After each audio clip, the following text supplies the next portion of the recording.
Series आज का जो टॉपिक है वो हमारा है सीरीज़ डायोड कॉन्फ़िगरेशंस। पिछले हम लोग पढ़ चुके हैं लोड लाइन एनालिसिस जो डायोड का था पिछली वीडियो में। तो आज हम लोग देखेंगे सीरीज़ में क्या क्या इसकी कॉन्फ़िगरेशंस होती हैं। अच्छा, इसमें ना हमारे पास अप्रॉक्सीमेट और आइडियल सेमीकंडक्टर्स हैं। ये हमारे पास सिलिकॉन का है, 0.7 वोल्ट का वोल्टेज ड्रॉप है जो यहाँ पे हो रहा है। प्रैक्टिकली अगर आप जब कंडक्ट होता है तो 0.7 वोल्ट के बाद इसकी कंडक्शन शुरू होती है। तो यूँ समझे 0.7 वोल्ट का यहाँ पे एक बैटरी लगा लें, सेल लगा लें जो रोक रहा है, इसके बाद कंडक्शन जो है वो ओके होगी।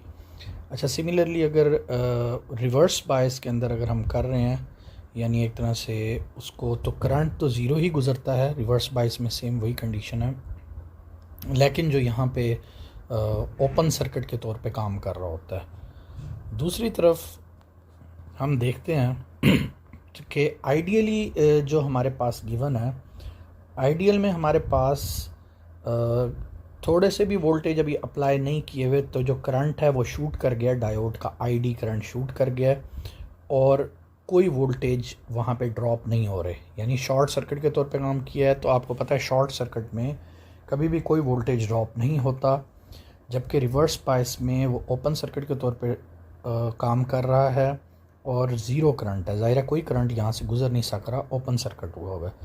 तो याद रखने वाली चीज़ जो है वो ये है कि यहाँ पे अगर आप कंपेयर करें तो आप देखेंगे कि जब वो फॉरवर्ड बायसिंग के अंदर है तो 0.7 वोल्ट का वोल्टेज ड्रॉप है, जबकि आइडियल कंडीशन में कोई वोल्टेज ड्रॉप नहीं हो रहा। लेकिन अगर दूसरी तरफ हम लोग देखते हैं करंट की कंडीशन में, यानी रिवर्स बायसिंग में, तो रिवर्स बायसिंग में देखते हैं कि ओपन सर्किट होता है और कोई करंट फ्लो नहीं कर रहा, और दूसरी तरफ भी आइडियल केस में भी ओपन सर्किट है और कोई करंट फ्लो नहीं कर रहा। तो रिवर्स बायस में तकरीबन सेम ही कंडीशंस चल रही हैं, लेकिन फॉरवर्ड बायस में जो सिलिकॉन डायोड वाला है हमारे पास, यानी ओरिजिनल प्रैक्टिकल डायोड है, वहाँ 0.7 वोल्ट का वोल्टेज ड्रॉप है, और जो हमारे पास आइडियल है उसमें कोई वोल्टेज ड्रॉप नहीं है। तो ये दोनों के अंदर ना बेसिकली थोड़ा सा डिफरेंस है। तो इसी तरीके से फिर आगे जो कैलकुलेशंस की हुई हैं वो भी इसी तरह हैं कि वोल्टेज ड्रॉप और नॉन वोल्टेज ड्रॉप के मुताबिक हैं।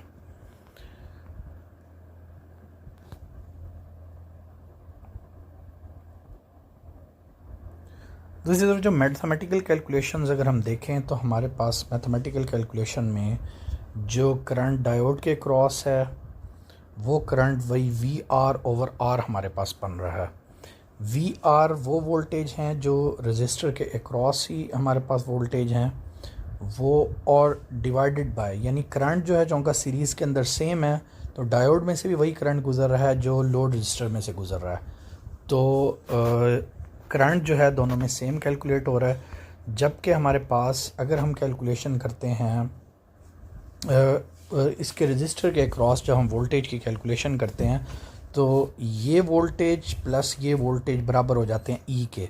और अगर आप फाइंड करना चाह रहे हैं कि लोड रजिस्टर में से हमारे पास कितने वोल्टेज हैं, तो टोटल वोल्टेज में से, यानी ई जो टोटल आपके पास वोल्टेज है उसमें से अगर डायोड के माइनस कर देंगे तो आपको वी आर के मिल जाएंगे।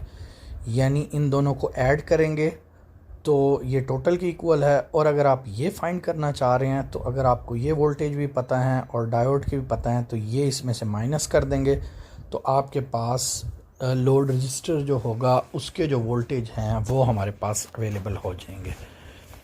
तो ये सिंपल इनकी कैलकुलेशंस की गई हैं कि किस तरह जो है मैथमेटिकल कैलकुलेशंस किस तरह की जा सकती हैं। लोड रजिस्टर लोड के जो वोल्टेज हैं और करंट है, और सिमिलरली जो डायोड के अंदर से गुज़रने वाले वोल्टेज और करंट है, यानी कि सिंपली इनको कैलकुलेट कर दिया गया है।